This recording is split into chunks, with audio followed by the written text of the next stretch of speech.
السلام علیکم، بسم اللہ الرحمن الرحیم۔ حضرت محمد صلی اللہ علیہ وسلم کا فرمان ہے، قربانی کے دن سب سے بڑا عمل جانور کی قربانی ہے۔ جو سچے دل سے قربانی کرے گا اس کے گناہ معاف ہو جائیں گے۔ تو بالکل ہی حضرت محمد صلی اللہ علیہ وسلم کا یہ پاک ارشاد ہے کہ جو قربانی کا جو دن ہوتا ہے اس کی شروعات ہمیں نماز کے بعد جو ہے قربانی کے ساتھ کرنی چاہیے۔ اگر آپ سچے دل سے جو ہے قربانی کرتے ہیں تو اللہ پاک آپ کو گناہ جو ہے معاف کرے گا اور آپ کو ثواب بھی بہت زیادہ ملے گا۔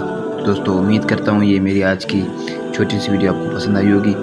مزید ایسی ویڈیوز کے لیے ہمارے چینل کو کریں سبسکرائب، اور ویڈیو اچھی لگے تو ویڈیو کو بھی کریں لائک، کمنٹ میں سبحان اللہ ضرور لکھیں۔ اللہ حافظ، ملتے ہیں ایک اگلی ویڈیو میں۔ مجھے بھی رکھیے گا دعاؤں میں یاد، میں بھی آپ کو رکھوں دعاؤں میں یاد۔ اللہ آپ سب لوگوں کو خوش رکھے، آباد رکھے اپنے گھر والوں کے ساتھ، آمین یا رب العالمین۔